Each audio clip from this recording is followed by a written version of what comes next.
Hello everyone, my name is Wayne, and today I'm going to talk about why companies should hire nicotine users. I would like to mention at first all the data I used were based on uh, the situation in the US, and nowadays there are more than 29 states in the US have passed legislation of smoke-free policy, and other 21 states have not such a policy.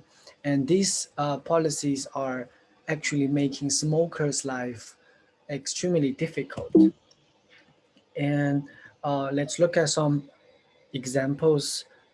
Some healthcare organizations such as Cleveland Clinic, Baylor, Baylor Healthcare System, and some healthcare organizations such as Scotch Miracle, Union Pacific Railroad, Alaska Airline. These companies already have smoke-free policies, which is not hiring smokers. And 3 points I would like to uh, talk about. The first one is discrimination concerns.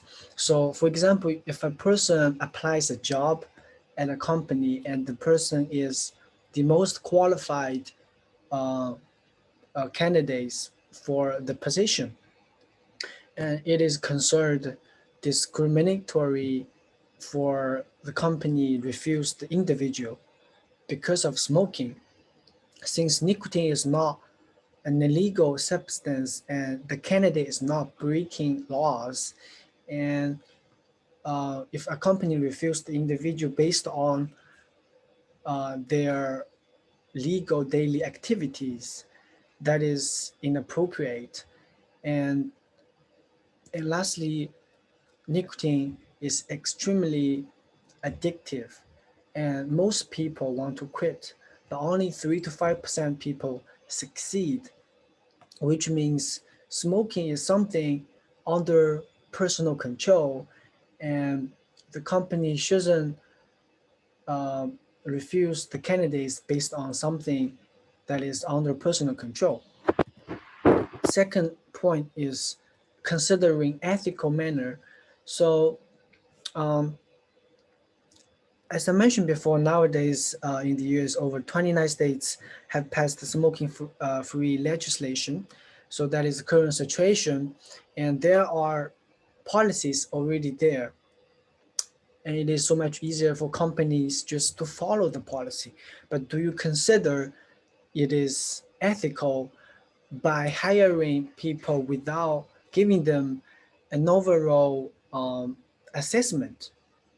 And I would like to quote sentence from Brockback, and he's the head of HR in Gold Star Hospital. He said, "It is much easier to be on the right side of the law than on the right side of ethics." And he also advised, in order to recruit people ethically, all applicants should have fully informative overview of the assessment, and they should have hiring process. So lastly is the fair equality of opportunities.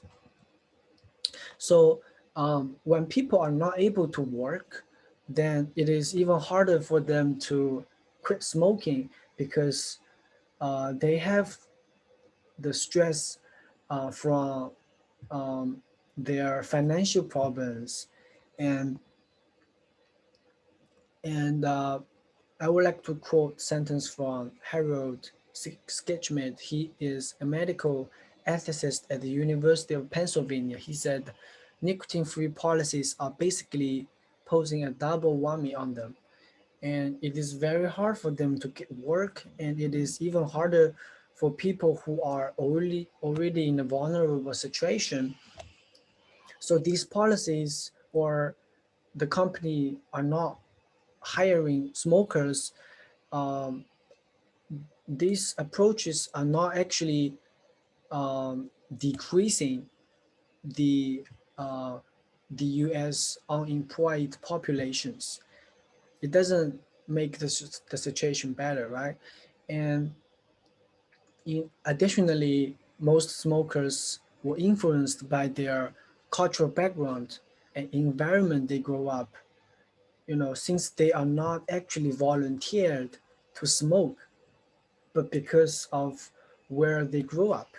And and and plus teenagers, a lot of people they start smoking when they were kids or teenagers, and teenagers have less rationale and self-control. They are more likely to be misled by others, and the extremely tempting tobacco industry are making them even more vulnerable.